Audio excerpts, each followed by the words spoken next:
अब अपने सिलेबस में एक महत्वपूर्ण चीज है प्रस्थान त्रयी। एक दो क्वेश्चन कई बार इससे आ जाता है। छोटा विषय है, इसको हम लोग छोटे में देखते हैं, क्या क्वेश्चन आ सकता है वो भी देख लेते हैं। प्रस्थान और त्रयी। प्रस्थान मतलब जाना, त्रयी मतलब तीन। तो तीन रास्तों से जाना। अब तीन रास्तों से आप कैसे जा पाओगे? किसी एक ही रास्ते से जाओगे, तीन रास्ते से कैसे जाओगे? अब इसका क्या अर्थ है कि तीन रास्तों से प्रस्थान कराना है। तो आपको जाने के लिए तीन रास्तों से नहीं कहा जा रहा है, आपके सिद्धांतों को तीन तरीके से परखा जाएगा। मान लीजिएगा आपने कुछ कहा और तीन लोग जज बने बैठे हैं, तीनों जो है उसको अगर सहमति दे दिया, तीनों ने वोटिंग कर दिया कि हाँ चलो ठीक है ठीक है ठीक है, तो आपकी बात को सत्य माना जाएगा, आप मशहूर हो जाएंगे जन सामान्य के बीच में अगर आपने कोई नई बात कह दी। लेकिन वो नई बात कहाँ से लेकर कहेंगे? वो आपकी नहीं होगी, वो वेद में पहले से है, उसी को साबित करते हुए कुछ अलग व्याख्या करे, इस पे किसी की नजर नहीं पड़ी। इसका तो ये अर्थ है, वो जो सिद्धांत आपने दे दिया फिर उसको परखा जाएगा। वेद के हिसाब से परखा जाएगा, गीता के हिसाब से परखा जाएगा, ब्रह्मसूत्र के हिसाब से परखा जाएगा। वेद मतलब उपनिषद के हिसाब से। तब वो साबित हो जाएगा कि नहीं ये सही कह रहे हैं, तो वो आपका सिद्धांत प्रचलित हो जाएगा, आपको आपके नाम से जो है बड़ा ख्याति हो जाएगी। तो अगर कोई मत या सिद्धांत हम देते हैं, अगर उसे तीन शास्त्रों से हमने साबित कर दिया, तो उसे कहा गया हमारा सिद्धांत साबित हो गया। किससे? तीन शास्त्र प्रस्थान त्रयी, उन्हीं तीन शास्त्रों को प्रस्थान त्रयी कहा गया है कि उस उन तीनों में जो नियम कहे गए हैं उससे अलग नहीं है हमारा बताया हुआ सिद्धांत। उनके प्रमाण से सिद्ध कर दिया। जैसे कि शंकराचार्य जी ने अद्वैत का सिद्धांत दिया, तो अद्वैत का सिद्धांत उन्होंने तीन ग्रंथों से साबित कर दिया। कौन से तीन ग्रंथ से? उपनिषद से साबित किया कि अद्वैत है, भगवद गीता से साबित किया अद्वैत है, और उन्होंने ब्रह्मसूत्र से साबित किया अद्वैत है। अद्वैत क्या? अद्वैत वेदांत, वेदांत के ज्ञाता हुए। तो वेदांत में अलग अलग उसके भी शाखाएं निकली, अद्वैत वेदांत, द्वैताद्वैत वेदांत, द्वैत वेदांत, विशिष्टाद्वैत वेदांत। अब एक वेदांत ही है, उसी से शंकराचार्य जी ने दे दिया अद्वैत वेदांत, और उसी से रामानुजाचार्य जी ने अलग वेदांत की चर्चा कर दी, व्याख्या कर दी, थोड़ा सा इनसे अलग व्याख्या कर दिया, विशिष्टाद्वैत की व्याख्या कर दिया। तो शंकराचार्य जी हो, रामानुजाचार्य जी हो, मध्वाचार्य जी हो, या कोई और आचार्य हो, उनको इन तीनों ग्रंथों से अपनी बात को साबित करना पड़ा अपने तरीके से। कौन से तीन ग्रंथ हैं फिर से देखिए? उपनिषद, भगवद गीता, ब्रह्मसूत्र। उपनिषद को श्रुति प्रस्थान, अब तीन प्रस्थान आया हुआ है, तीन प्रस्थान के नाम है, क्वेश्चन पूछा जाता है। श्रुति प्रस्थान, स्मृति प्रस्थान, न्याय प्रस्थान। श्रुति प्रस्थान उपनिषद को कहा जाता है, स्मृति प्रस्थान भगवद गीता को कहा जाता है, न्याय प्रस्थान ब्रह्मसूत्र को कहा जाता है। न्याय प्रस्थान किसको कहा जाता है? ब्रह्मसूत्र को कहा जाता है। अब आपके मन में सवाल आ सकता है, उपनिषद को श्रुति प्रस्थान क्यों कहा गया, भगवद गीता को स्मृति प्रस्थान क्यों कहा गया, ब्रह्मसूत्र को न्याय प्रस्थान क्यों कहा गया? तो अब पहले हम लोग देखते हैं उपनिषद को श्रुति प्रस्थान में क्यों रखा गया। श्रुति का मतलब अभी हम लोगों ने पढ़ा हुआ है 2 दिन पहले। श्रुति मतलब वेद, श्रुति जहां भी आए तो उसका मतलब होता है वेद। फिर श्रुति प्रस्थान में उपनिषद क्यों? तो उपनिषद वेदों का ही अंश है, वेद को श्रुति कहा जाता है, और उपनिषद में क्या है? वेदों का निचोड़ उपनिषद में है। इसीलिए अब उतना वेद से तो साबित नहीं करना, उपनिषद से अगर आपने साबित कर दिया तो माना जाएगा कि आपने वेद से ही साबित किया। जैसे मान लीजिए एक परिवार है और उस परिवार में 40 लोग हैं, किसी के यहाँ से निमंत्रण आया, एक आदमी भी अगर उनके यहाँ चला गया और निमंत्रण न्योता देकर आ गया कि हाँ हमने आए 500 रुपये लिखवा दिया, तो पूरे परिवार का नाम हो जाता है वो आदमी गया हुआ था।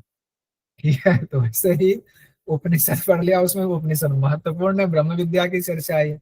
उपनिषद से के मंत्रों से साबित कर दिया तो वो हो गया, पूरा वेद का माना जाएगा, उस परिवार से आया हुआ है। वेद को श्रुति क्यों कहा जाता है? तो ये हम लोगों ने पढ़ा हुआ है कि वेद पहले लिपिबद्ध नहीं था, गुरु परंपरा में श्रुति के द्वारा गुरु कहते थे, शिष्य सुनते थे, उनको याद करते थे, फिर उनकी परंपराएं चलती थी। तो श्रुति यानी सुनने के द्वारा एक एक पीढ़ी से दूसरी पीढ़ी में पहुंचता चला गया, इसलिए वेद को श्रुति कहा गया।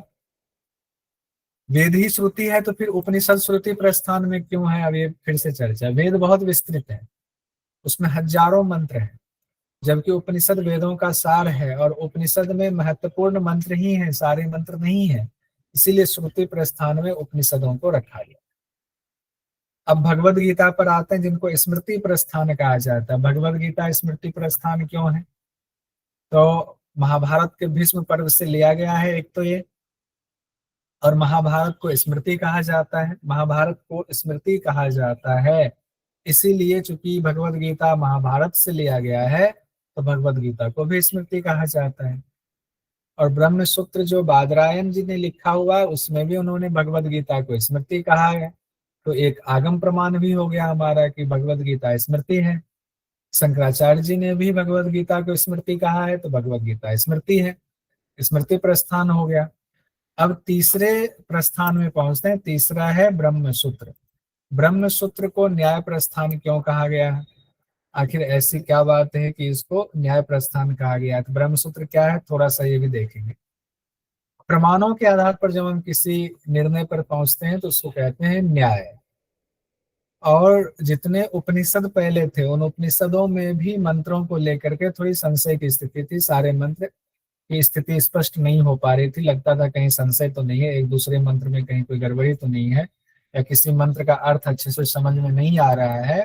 तो उन संशयों को दूर करने के लिए ब्रह्म सूत्र की रचना की। यानी ब्रह्म सूत्र में उपनिषदों के मंत्रों के संशय को दूर किया गया, या कोई मंत्र ऐसे हैं जिनका अर्थ समझ में नहीं आ रहा है, तो उनको स्पष्ट करने के लिए, क्लियर करने के लिए ब्रह्म सूत्र की रचना हुई। यानी ब्रह्म सूत्र में न्याय किया गया है, उन सूत्रों के साथ, उन मंत्रों के साथ न्याय किया गया है। और न्याय भी कैसे, तर्क के साथ समझाया गया उन मंत्रों के अर्थ को, सिद्धांत और तर्क के द्वारा सिद्ध किया गया कि उपनिषद में जो बात कही गई है सत्य है, सही है। तो इसीलिए उसको ब्रह्म सूत्र कहा गया, इसीलिए ब्रह्म सूत्र को न्याय प्रस्थान कहा जाता है कि न्याय करना है। तो प्रस्थान त्रयी में न्याय प्रस्थान की आवश्यकता इसलिए है कि बिना तर्क के, बिना प्रमाण के आप अपनी बात को सिद्ध नहीं कर सकते, किसी सिद्धांत को सिद्ध नहीं कर सकते हैं। तो उसके लिए एक ग्रंथ है बादरायण जी के द्वारा लिखी हुई, वो है ब्रह्म सूत्र। तो एग्जाम में आ सकता है ब्रह्म सूत्र की रचयिता कौन है, रचयिता क्या, वहीं से मंत्र लिया हुआ है, इन्होंने अलग से रचना की और मंत्रों की व्याख्या की हुई है। तो ब्रह्म सूत्र बादरायण जी से जुड़ा हुआ है। ब्रह्म सूत्र जो ग्रंथ है उसमें 4 अध्याय है। पहला अध्याय है समन्वय अध्याय, दूसरा है अविरोध अध्याय, तीसरा है साधन अध्याय, चौथा है फल अध्याय। और हर अध्याय में 4-4 पाद हैं, यानी एक अध्याय 4 भाग में बटा है, भाग को पाद कहा गया है। तो कुल 16 पाद हो गए। किसमें, ब्रह्म सूत्र में कितने पाद हो गए, 16 पाद। और मंत्रों की संख्या कितनी है, 555 मंत्र ब्रह्म सूत्र में बताए गए। कितने मंत्र हैं, 555 मंत्र ब्रह्म सूत्र में बताए गए। और एक दो और लाइन देख लेते हैं। उपनिषद को भारतीय दर्शन का मूल स्रोत कहा गया। जो उपनिषद हैं, उन उपनिषद से ही दर्शन निकला हुआ भारतीय दर्शन।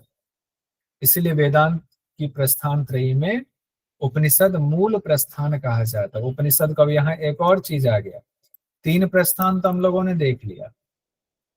श्रुति प्रस्थान हम लोगों ने देखा उपनिषद को, स्मृति प्रस्थान देखा भगवद गीता को, न्याय प्रस्थान देखा ब्रह्म सूत्र को।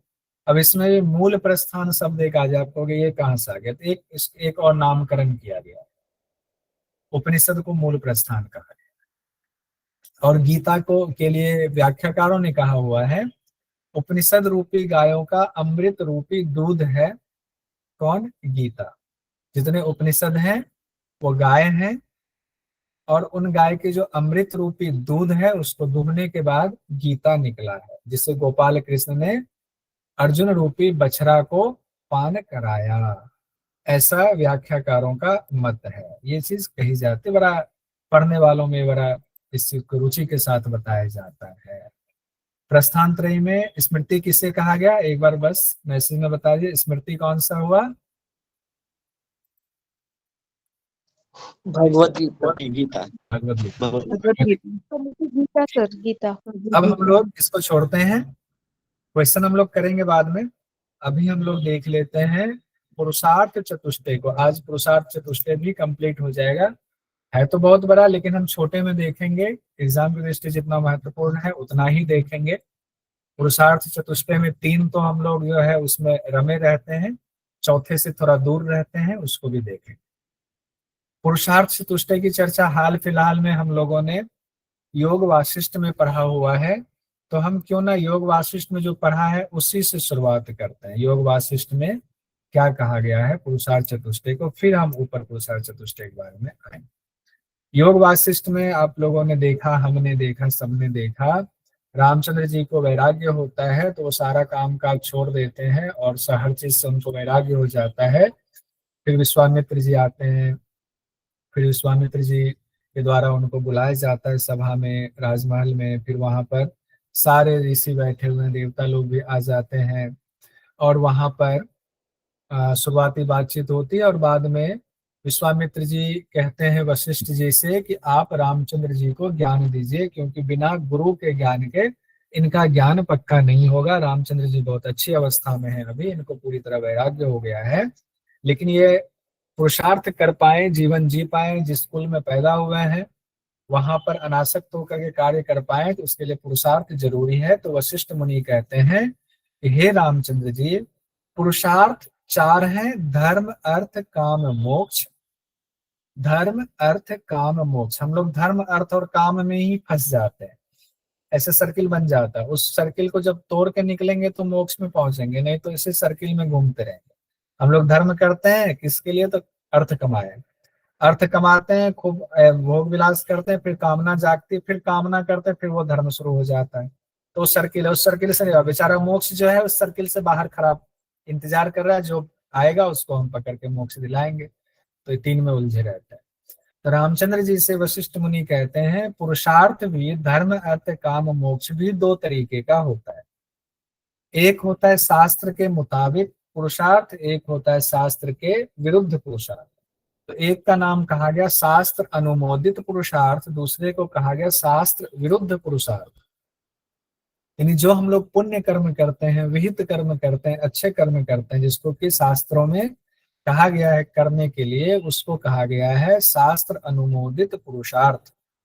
और जो कहा गया नहीं करना है, धर्म तो वो भी है, भले ही अधर्म हो वो, उधर्म हो वो, तो वो हो गया आपके पाप कर्म की श्रेणी में, वो शास्त्र विरुद्ध पुरुषार्थ हो गया। अगर हम शास्त्र अनुमोदित पुरुषार्थ करते हैं तो परमार्थ वस्तु की प्राप्ति होती है। अगर हम शास्त्र विरुद्ध पुरुषार्थ करते हैं, पाप कर्म करते हैं, तो उसका रिजल्ट हमें अनर्थ के रूप में सामने आता है, अनर्थ रिजल्ट सामने आता है। मनुष्य को पुरुषार्थ रूपी प्रयत्न का आश्रय लेकर इस संसार रूपी गड्ढे से स्वयं बलपूर्वक निकल जाना चाहिए, रामचंद्र जी से वशिष्ठ मुनि कह रहे हैं। आश्रय किसका लेंगे, पुरुषार्थ का आश्रय लेंगे, वो भी कौन सा, शास्त्र अनुमोदित पुरुषार्थ का। इससे बाहर निकलेंगे, इस संसार में जो हम फंसे हुए हैं, आज फॉर्म नहीं भरा रहा है, फॉर्म भरने में दिक्कत आ रही है, तो आज जो है उसमें योग नहीं मिल रहा है, उसमें जो है मेरा तो एलिजिबिलिटी नहीं हो रही, बहुत सारे लोगों का आता है एलिजिबिलिटी। लास्ट में 2 मिनट इस पर भी चर्चा करेंगे, अभी रहने देते हैं। तो पुरुषार्थ का सहारा लेकर निकल जाएंगे। दैव के भरोसे कुछ नहीं होता है। अब देखिए बहुत बड़ी बात कही, हम लोग कहते ना अरे छोड़ो देवता कर देंगे, सब देवता की पूजा कर लो। तो वशिष्ठ मुनि साफ साफ कह रहे हैं, बहुत बड़ा संदेश यहाँ छिपा हुआ है। दैव के भरोसे कुछ नहीं होता, अरे भगवान कर देंगे ना, छोड़ो सब तो भगवान कर। पुरुषार्थ से भिन्न कोई दैव नहीं, आपका पुरुषार्थ ही आपका दैव है, क्योंकि आपके शरीर में पूरा देवता भरे पड़े हैं। देवता के संयोग से आपका शरीर बना हुआ है, तो फिर कौन सा दैव करेंगे, शरीर से कर रहे हैं, पुरुषार्थ है। तो पुरुषार्थ ही दैव है। वो भी कैसा पुरुषार्थ, शास्त्र अनुगत पुरुषार्थ, शास्त्रानुमोदित पुरुषार्थ। अनुमोदित मतलब क्या है, जिस बात को शास्त्र में करने के लिए कहा गया है। पूर्व जन्म का पुरुषार्थ अगर आपका कुछ है जो गलत है, और वर्तमान जन्म का पुरुषार्थ अगर आपका सही है, तो पूर्व जन्म के पुरुषार्थ को वर्तमान जन्म का पुरुषार्थ दबा सकता है, क्योंकि वर्तमान जन्म का पुरुषार्थ ज्यादा बलवान होता है। ये बात वशिष्ठ मुनि खुद रामचंद्र जी को कहते हैं। इसीलिए इस बात का रोना लेकर ना बैठे कि हमारा तो पूर्व जन्म का ही कुछ है। हम लोग रोने लगते हैं पूर्व जन्म का भगवान पता नहीं, हमारी तकदीर ही खराब है। ये बहुत गलत है।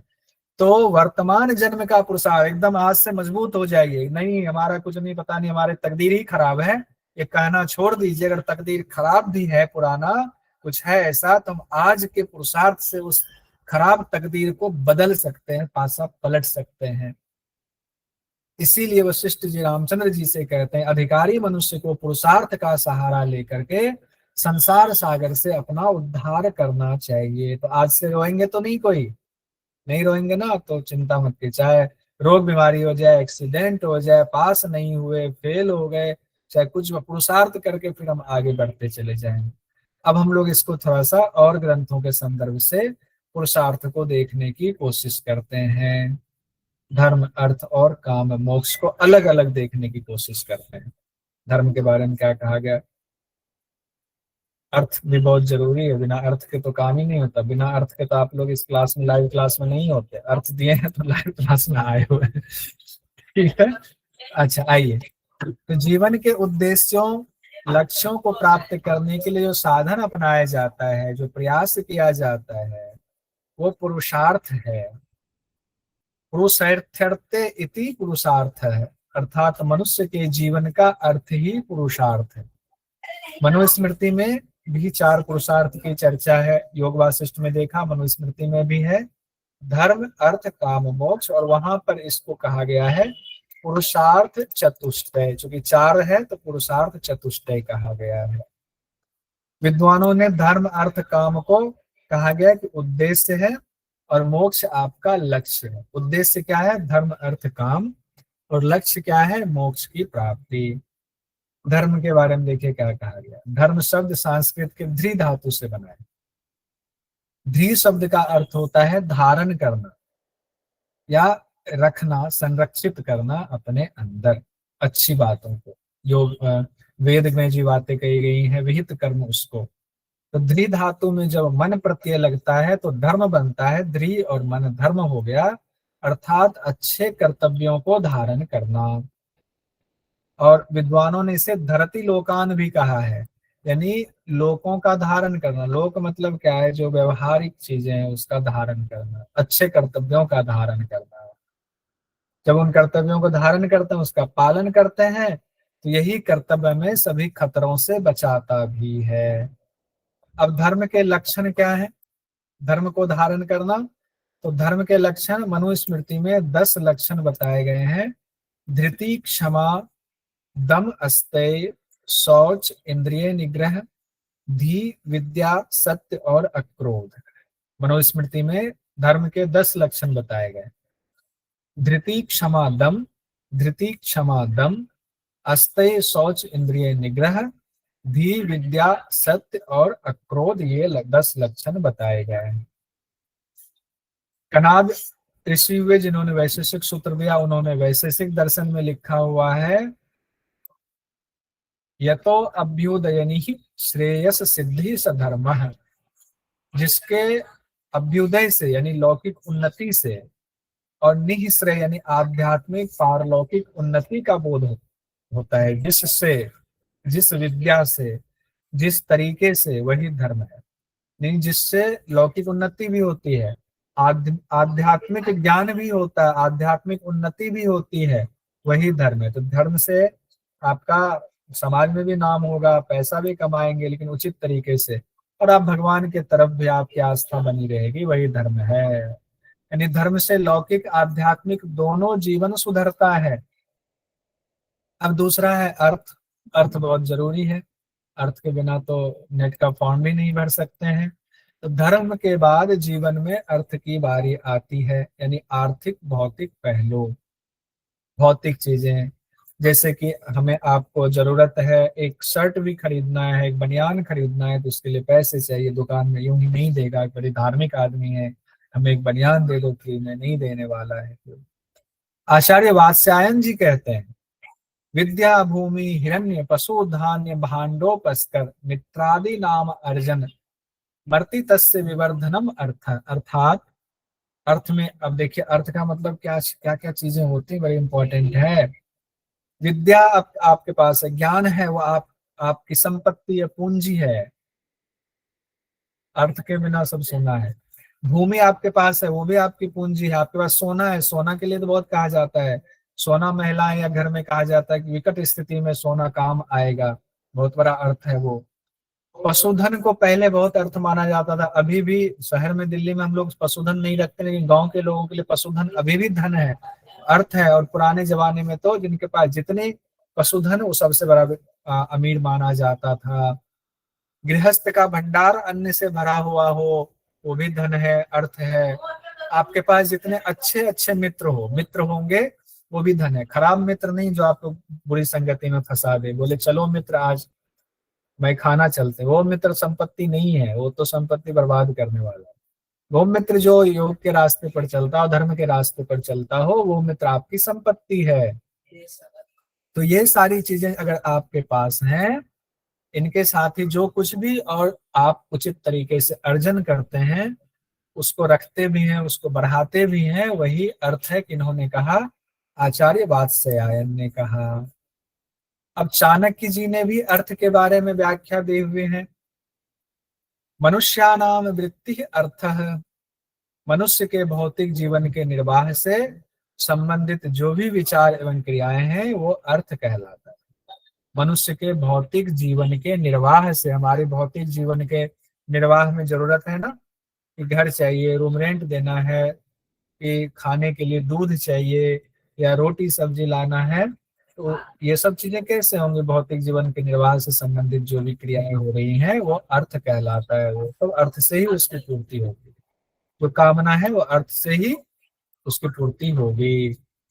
वहीं शास्त्रों में अर्थ उपार्जन के साथ साथ दान का भी महत्व, अगर हम कमा रहे हैं तो उसमें कहा गया है कि दान भी करना, दूसरों को भी देना, दान का महत्व भी बताया गया। अथर्ववेद में कहा गया है, सतहस्तम समाहरम सहस्त्र हस्तम संकिर, अर्थात 100 हाथों से कमाइए और 1000 हाथों से बांटिए, यानी दान दीजिए, लीजिए, बचेगा क्या?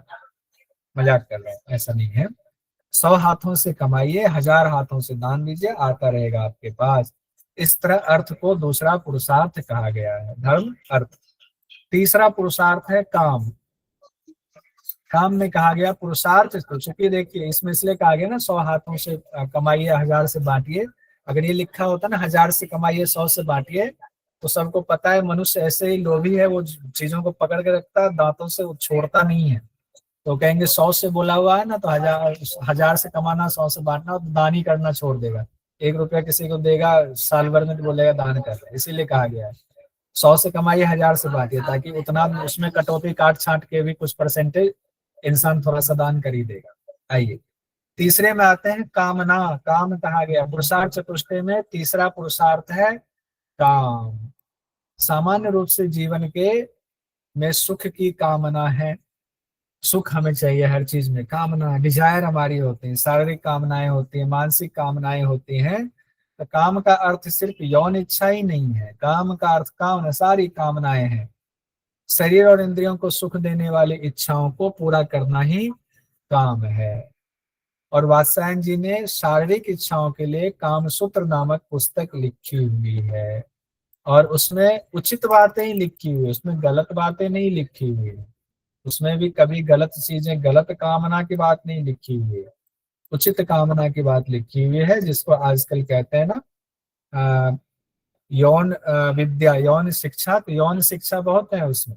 खैर, अब ऊपर के 3 पुरुषार्थ में ही हम लोग उलझे रहते हैं, धर्म अर्थ काम में, उसको मिला करके त्रिवार्ग कहा जाता है।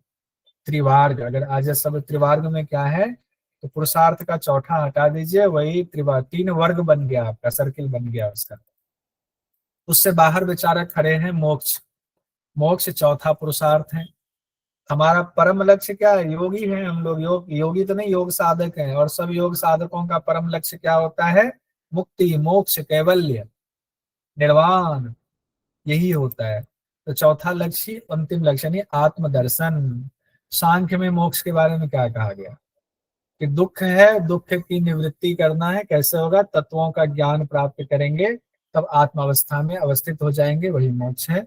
पातंजल योग दर्शन में क्या कहा गया? चूंकि ये सब हम जानते हैं, चित्त की वृत्तियों का निरोध करेंगे, अपने स्वरूप में अवस्थित हो जाएंगे, तो वही कैवल्य की स्थिति है। उसका पूरा प्रोसेस बताया गया योग दर्शन में। उपनिषदों में, अलग अलग उपनिषदों में कहा गया है कि सब कुछ ब्रह्म स्वरूप ही है।